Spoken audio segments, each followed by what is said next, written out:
Assalamualaikum warahmatullahi wabarakatuh.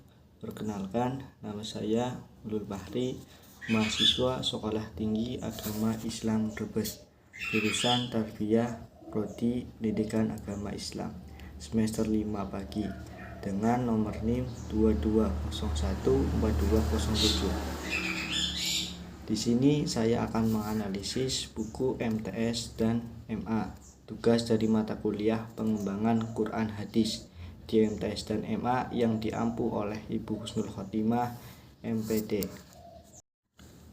Dalam menganalisis buku MTS kelas 7, saya mengambil bab 1 yang berjudul Al-Quran dan Hadis Pedoman Hidupku.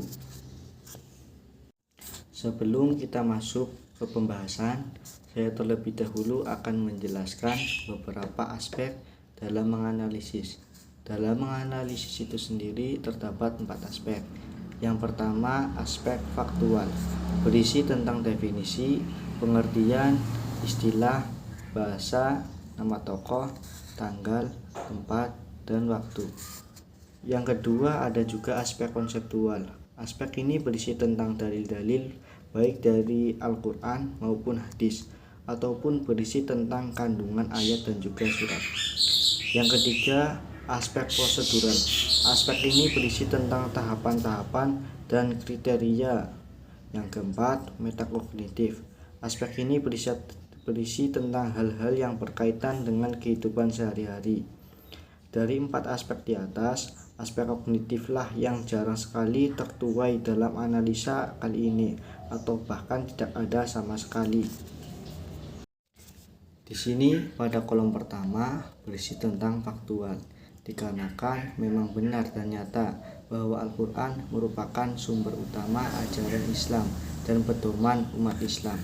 Al-Quran berfungsi sebagai sumber utama ajaran Islam dan pedoman hidup umat Islam, karena ia adalah wahyu Allah SWT yang ditulis sesuai lafal dan maknanya langsung dari Allah SWT yang diterima langsung oleh Rasulullah SAW.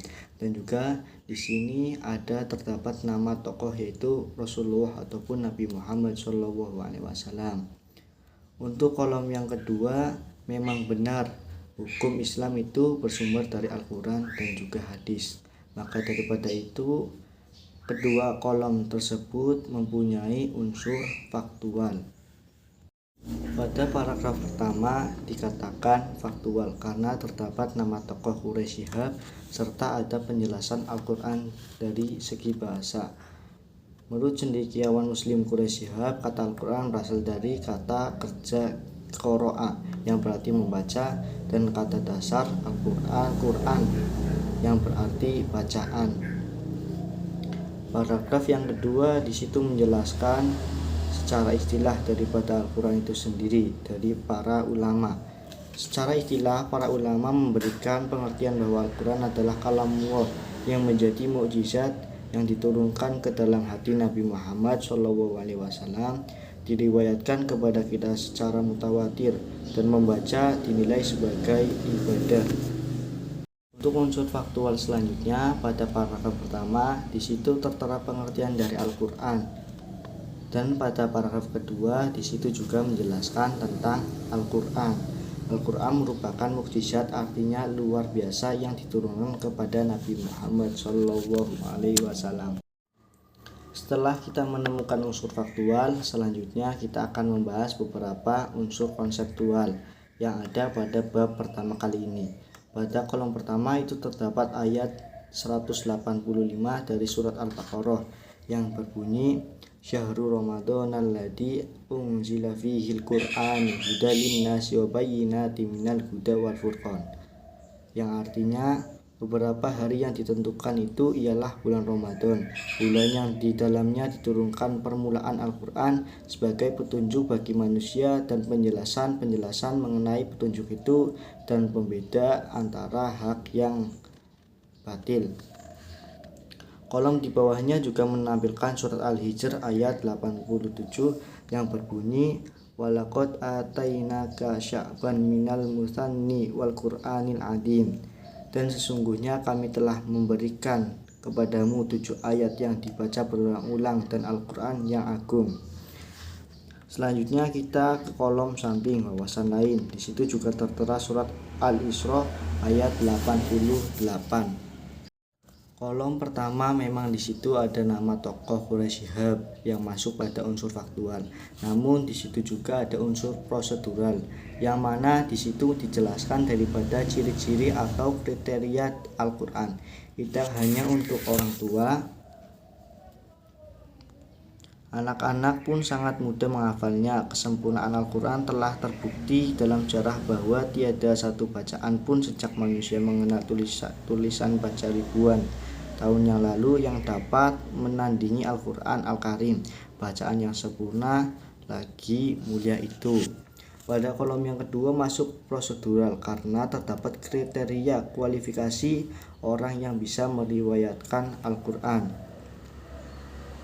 Artinya riwayat yang disampaikan oleh 3 orang atau lebih yang memiliki kualifikasi terbaik sebagai orang-orang yang berakhlak mulia, sempurna kemampuan hafalannya, dan juga tidak pernah berbohong.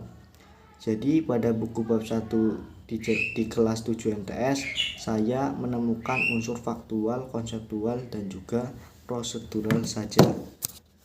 Untuk selanjutnya saya akan menganalisis buku MA di kelas 10 bab 3 yang berjudul Menghayati Keautentikan Al-Quran.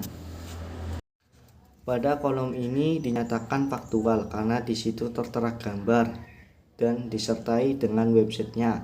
Sedangkan juga di sini terdapat nama tokoh Mas Khalifah Ibnu Al-Habib Al-Masfuh dari Banyuwangi, serta terdapat tanggal tahun berupa 6 Jumadisani 1221 Hijriah dan tahun 1806 Masehi. Pada paragraf pertama di situ dijelaskan bahwa memang benar kemurnian dan keautentikan Al-Quran selalu terjaga sejak saat diturunkan kepada Nabi Muhammad SAW hingga akhir zaman kelak. Keindahan bahasa dan kandungan ajaran serta tuntunan hidup umat manusia adalah salah satu kemujizatan yang menjaminnya. Tidak akan ada satupun manusia yang bisa menirunya. Al-Quran akan terus begitu adanya, kalimatnya dan bunyinya. Untuk paragraf yang kedua berisi faktual karena memang benar. Dalam hal kandungan isinya, Al-Quran mengajukan tantangan kepada orang-orang kafir dan siapapun yang meragukan kebenarannya. Sejak dahulu orang-orang kafir menuduh bahwa Al-Quran hanyalah sejenis mantra-mantra tukang tenun dan kumpulan syair-syair. Mereka mengira bahwa Al-Quran adalah karangan Nabi Muhammad SAW. Pada paragraf pertama berisi tentang faktual karena di situ menjelaskan keistimewaan Al-Quran. Untuk paragraf yang kedua juga faktual, memang benar para penghafal Al-Quran tidak pernah putus generasi sejak pertama kali Al-Quran diturunkan kepada Nabi Muhammad SAW. Untuk paragraf yang selanjutnya yaitu paragraf ketiga, faktual karena memang benar Al-Quran turun-temurun terus dijaga secara mutawatir dan juga terdapat tokoh Khalifah Utsman bin Affan. Pada kolom pertama itu konseptual karena terdapat Al-Quran surat Yunus ayat 37 yang berbunyi wa maka hadzal qur'anu ayyuftara min dunillahi walakin tasdiqal ladzi baina yadayhi wa tafdilal kitab la raiba fihi min rabbil alamin. Dan tidak mungkin Al-Quran itu dibuat-buat oleh selain Allah, tetapi Al-Quran membenarkan kitab-kitab yang sebelumnya dan menjelaskan hukum-hukum yang telah diterapkannya. Tidak ada keraguan di dalamnya, diturunkan dari Tuhan seluruh alam. Quran surat Yunus ayat 37. Untuk kolom selanjutnya juga terdapat Quran surat Al-Hijr ayat 9 yang berbunyi inna nahnu nazzalnal dzikra wa anna lahu lahafidun, yang artinya sungguhnya kamilah yang menurunkan Al-Quran dan pasti kami pula yang memeliharanya.